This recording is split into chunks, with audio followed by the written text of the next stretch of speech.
So great to have alongside me today Pastor Gavin Ortlund. He's the pastor at the First Baptist Church in Ojai, California. He's also an author of several books. As a matter of fact, this one right here, Finding the Right Hills to Die On. I bought that, Gavin, just for the title. Just felt like it feels like we live in a culture where people aren't distinguishing between the right hills and the wrong hills. They just want a hill to die on. Sort of the culture of outrage. But thank you for that title.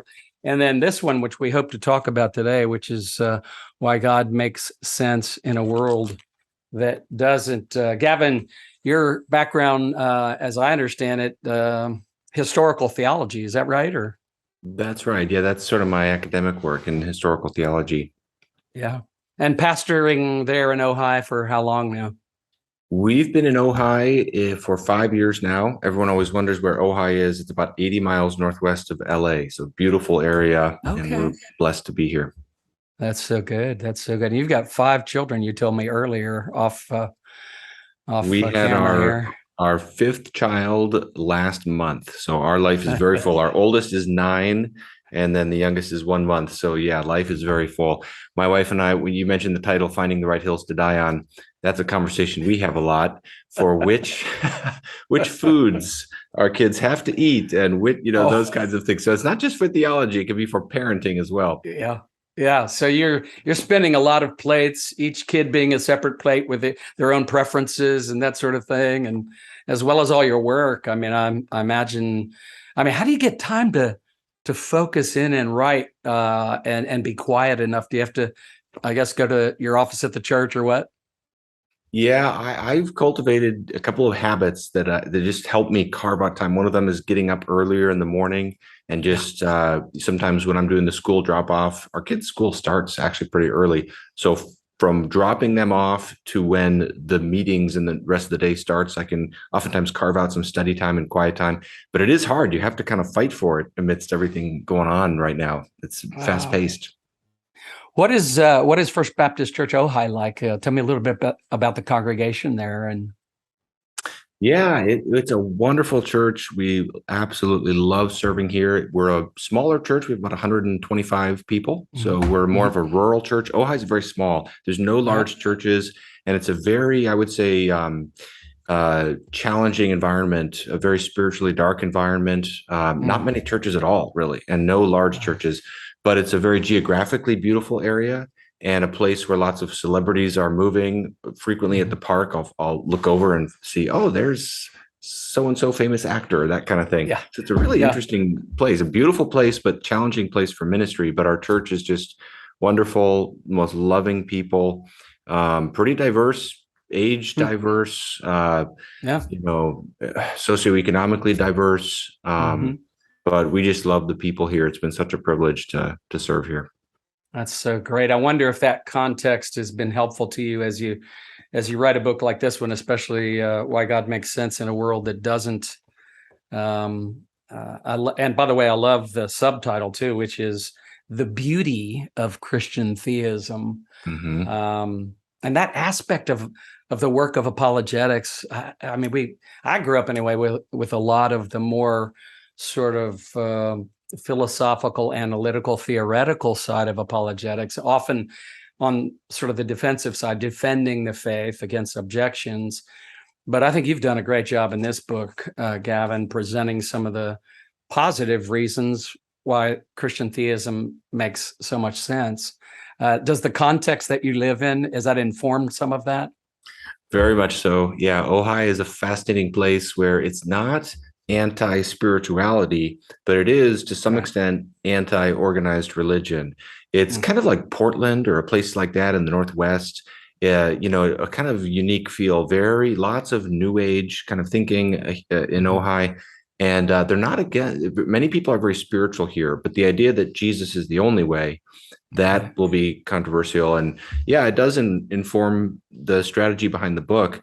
I remember talking with one guy at the park one time, and we were doing surveys. We're trying to get to know our community and just build bridges and just get to know people. So we were just asking questions, we'd go out as a church. And one of the questions was, what do you believe about Jesus?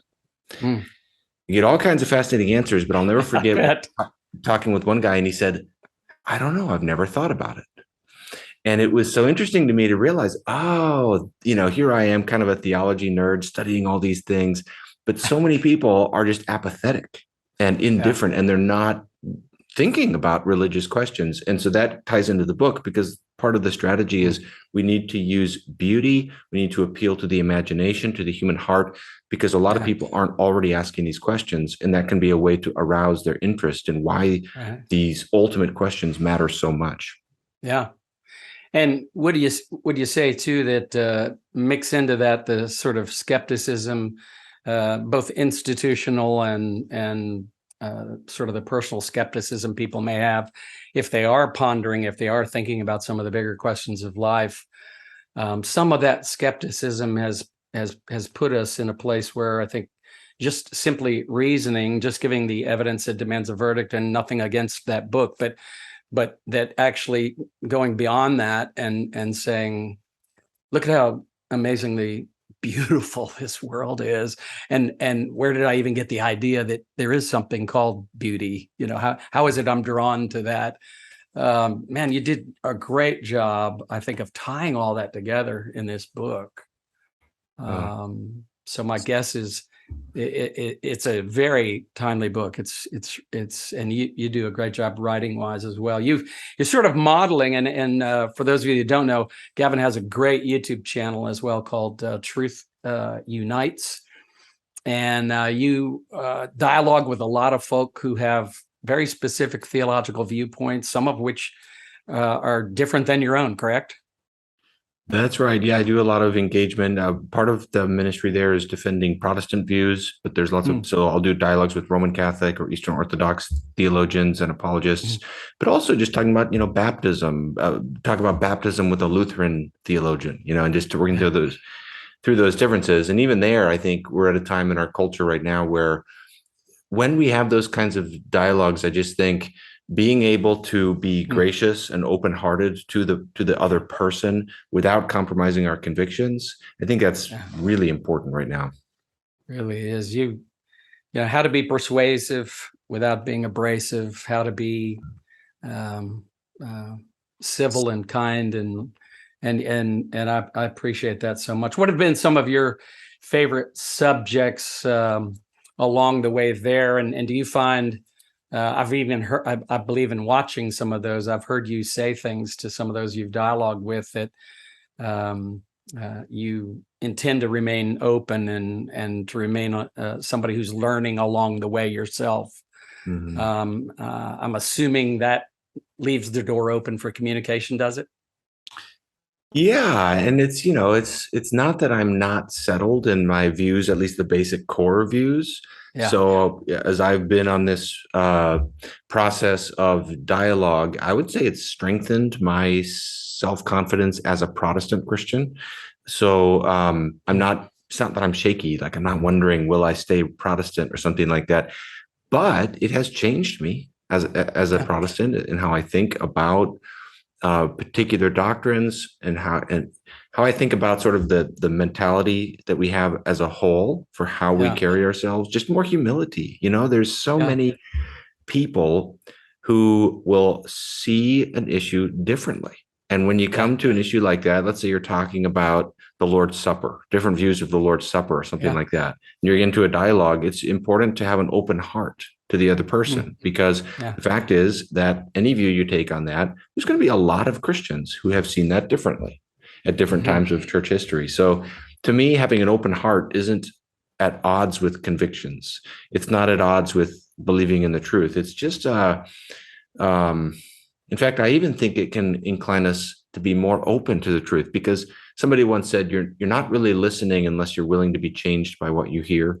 Hmm. That sense of, I want to keep being open to truth and keep being open to change where I need to. I think that's the most responsive attitude we can have toward the truth, it seems to Yeah.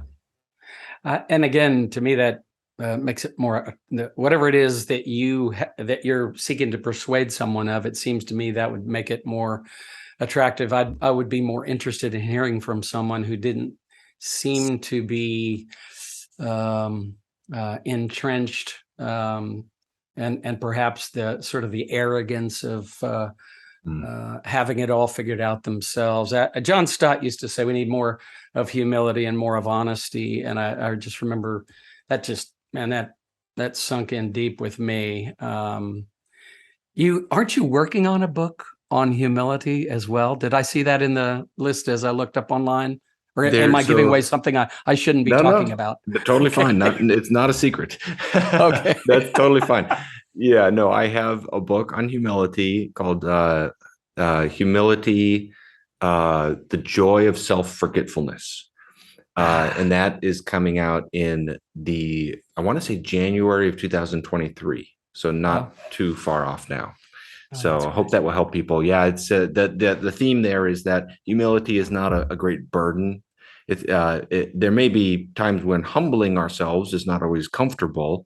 So I don't want to be too simplistic about it, but ultimately humility is a pathway to joy, to enjoying life. It's kind of like oil in the engine of the car. It just helps everything go more smoothly. And so the book is trying to help us not just see that we should value humility, but to see that we should love it and enjoy it. Great freedom in that, isn't there? Yeah. Let's talk, this centers for me, it's in terms of the words make sense there. It sort of leads me to to start to think about things like epistemology. Have you seen it ebb and flow a little bit in terms of the nature or the structure of theological epistemology, the things that are valued more than others at one time or another? Has there been much variation or undulation in that? Well, I guess if you think of kind of faith and reason to open up the term epistemology is a big term, but if people watching this can just think about how do we know things? Do we rely on faith? Do we rely on reason? Do we rely on personal experience? And how does that all fit together? And it definitely seems like there's been changes throughout history in terms of how Christians have understood that, and maybe how Christians who are apologists commending the faith have emphasized one or the other.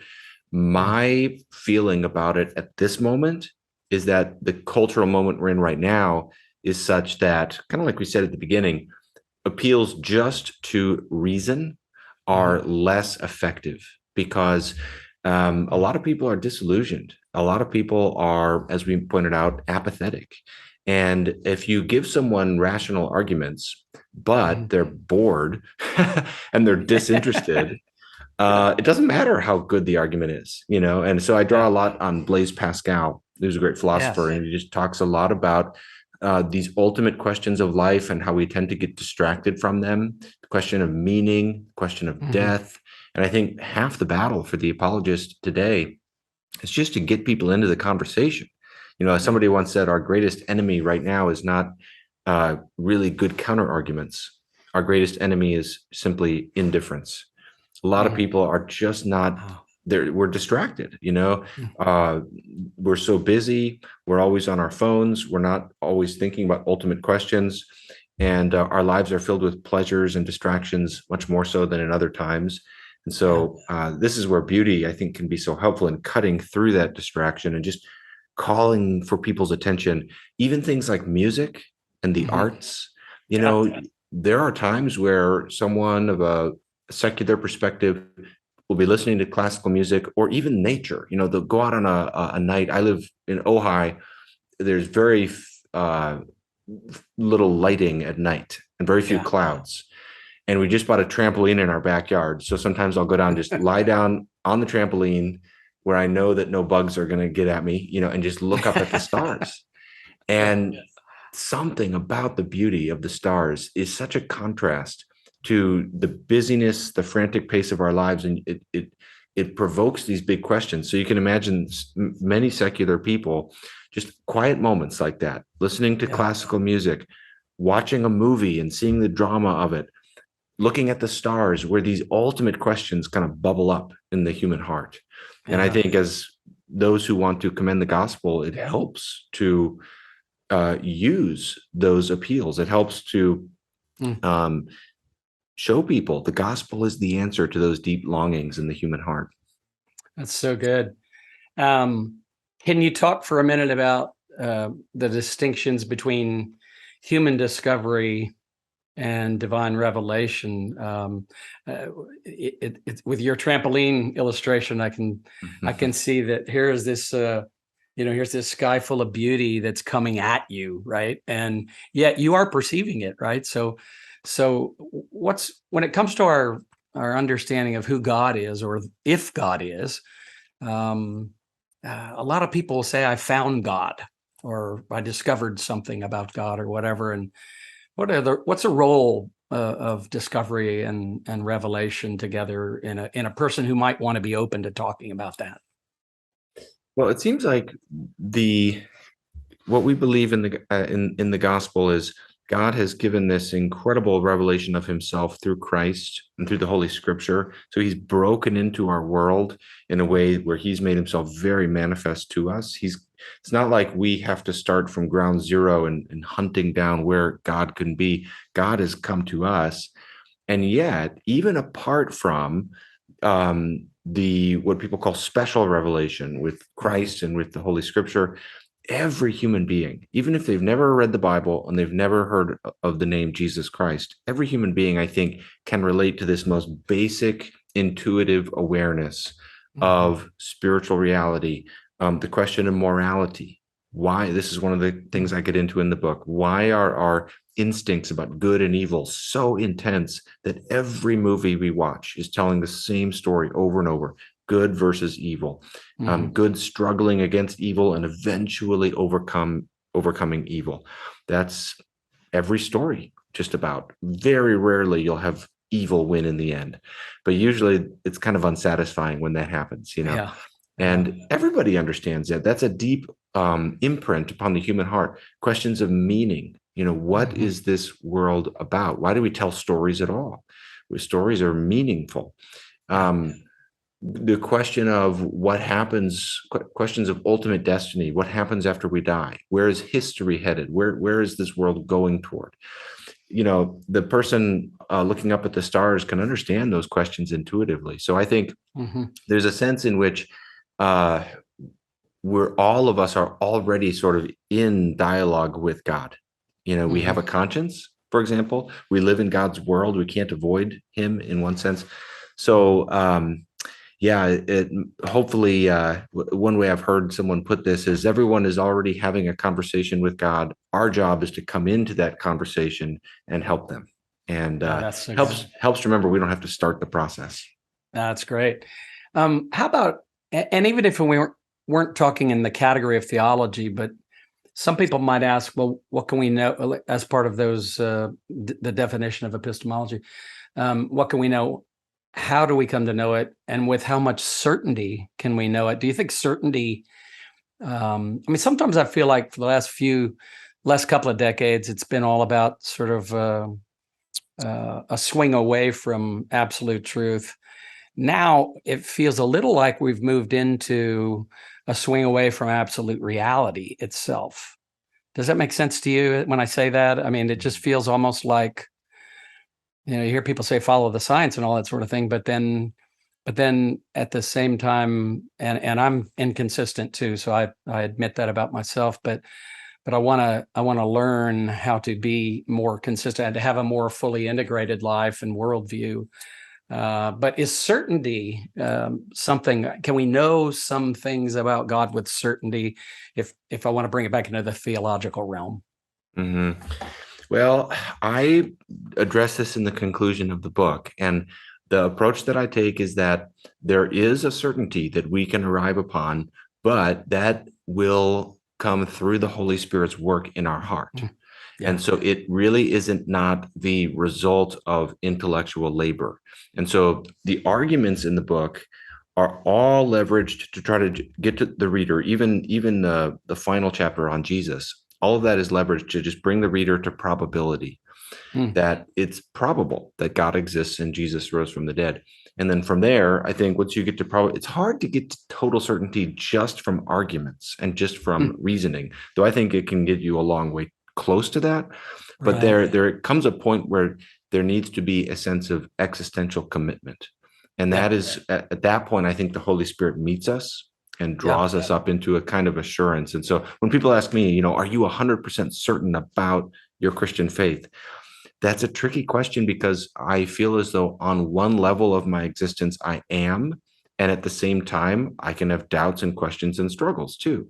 At an existential level, I have this relationship with Jesus that is so real to me, I cannot possibly deny it. At the same time, I have doubts. I have seasons of angst where I'm not sure about something and the clouds haven't parted yet. I can't quite see the sun yet. So it's kind of within the psychology of faith. I think there's room for complexity like that. As believers, there's a sense in which, even with Jesus, the man comes and says, Lord, I believe, help my unbelief. I feel like Jesus has so graciously offered us the luxury of doubt, the opportunity to ask questions, the opportunity to say, help me. And that guy was just saying the same thing that you've just said too, which is in the conclusion of your book, you can't really get there without that act of that initiative that God takes to reveal himself.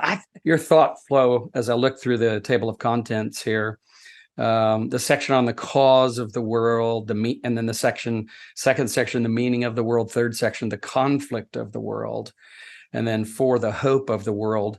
I just have to say, I really, love the thought flow here, and it really drew me in. Can you say, like in that second section, Gavin, just a couple words, if you don't mind, the meaning of the world, why things like math, music, and love make more sense if there is a God? I mean, to talk about in the same section about math and music and love. I mean, give me just a sentence or two about that section, if you don't mind. Yeah, the idea of the book is to take these classical arguments and repackage them in a narrative frame. So the cause of the world. So these are cosmological arguments for God as the cause of the world, explaining the origins of the story. Mm-hmm. The moral argument is about the drama of the story. So it's just a way of looking at our world as a story. And the section you're referencing there, basically, these are what are called teleological or design arguments. Mm-hmm. And I'm using those arguments as a way to talk about the meaning of our world. And I put the focus on these particular aspects of our world, things like music, which are meaningful. Philosophers of music often puzzle over how music can convey meaning in this kind of visceral way. And it's actually quite mysterious. Math is very meaningful and orderly. Love is deeply meaningful. And many of us have the intuition that without love, life isn't really valuable. Love seems to be like essential for what makes life valuable. So I'm just looking at these particular aspects of our world as a window into this larger question of, does our world mean anything? Because the terrible thing for atheism, or what I use the word naturalism, meaning there's nothing beyond nature, is that our world doesn't mean anything. I mean, that's how it really is helpful to see how dark the alternative is when we're wrestling with doubts about our faith, because in a naturalistic worldview, there really is no ultimate meaning.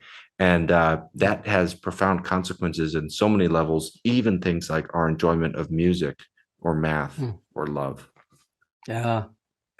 We were talking earlier before we started recording here about Professor Jerram Bars and the impact he's had on both of us. And I remember going through some of his classes, and this subject of meaning being really, really important, because it's such a universal experience that when you look at the fruit of a worldview or a system of belief, and it ends up leading to despair, if you do think that everything's meaningless and we're all just a sort of random accidental collocation of atoms and chemicals, there really is no way to draw meaning out of that, I suppose.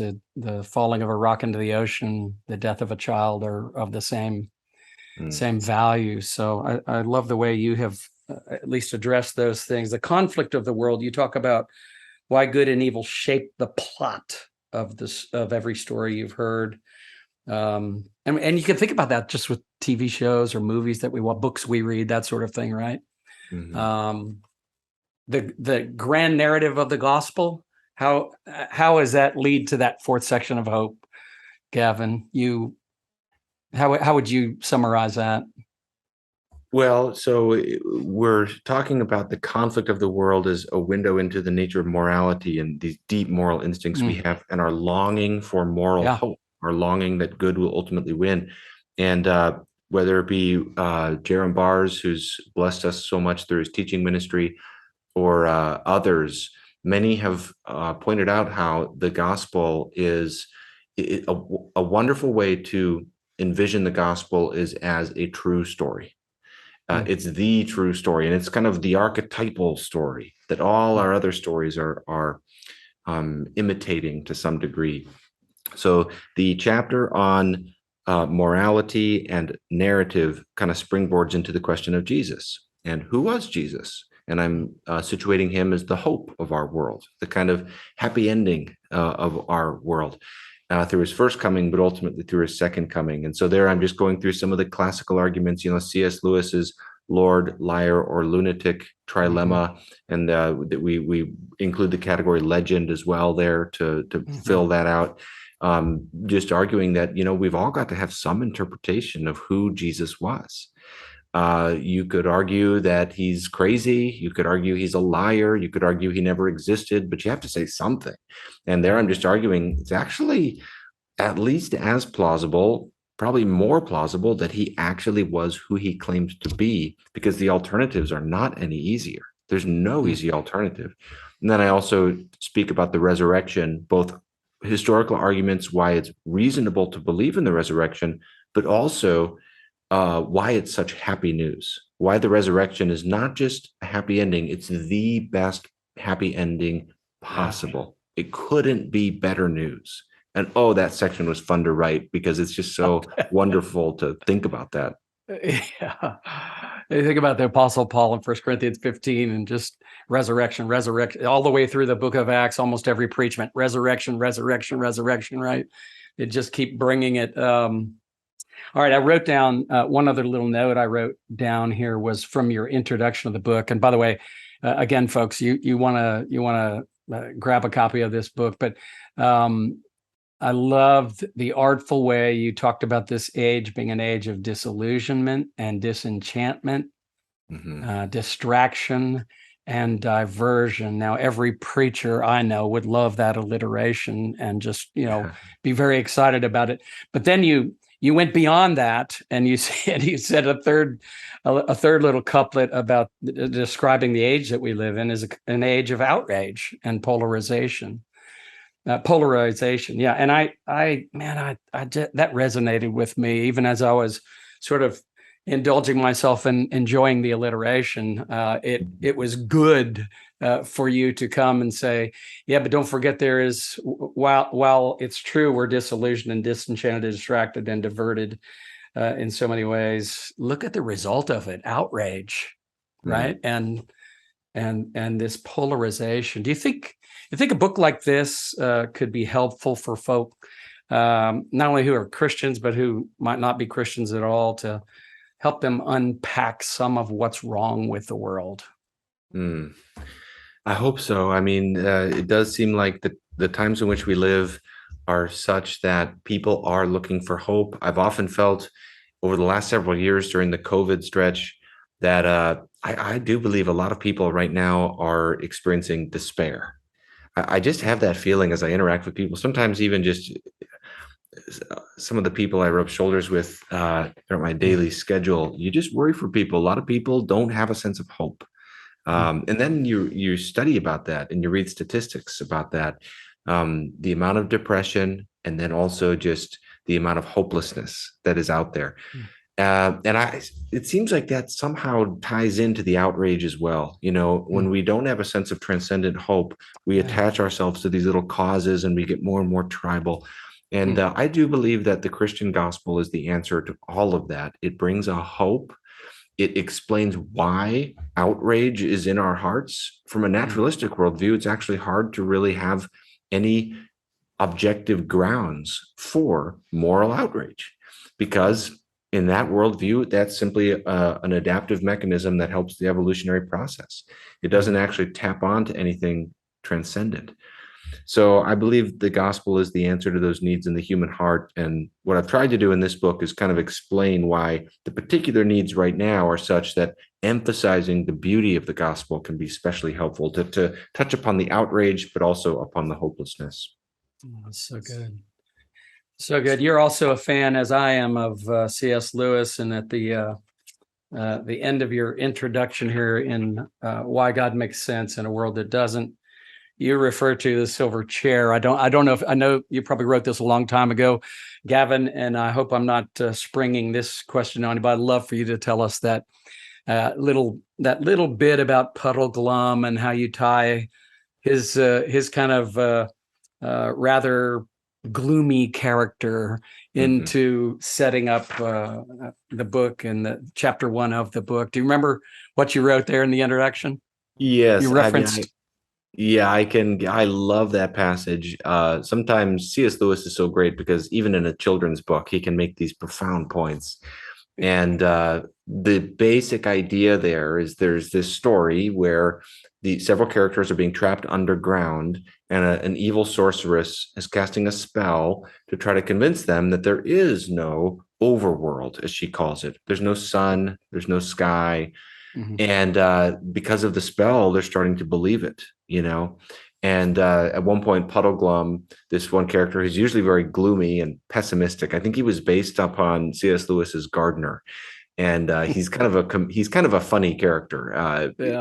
It's fun to follow the story with him, but he basically says, to paraphrase, supposing that we're right, I'd still want to believe in the overworld anyway. And supposing Aslan didn't exist, that's the Christ figure, I'd still want to believe in him anyway.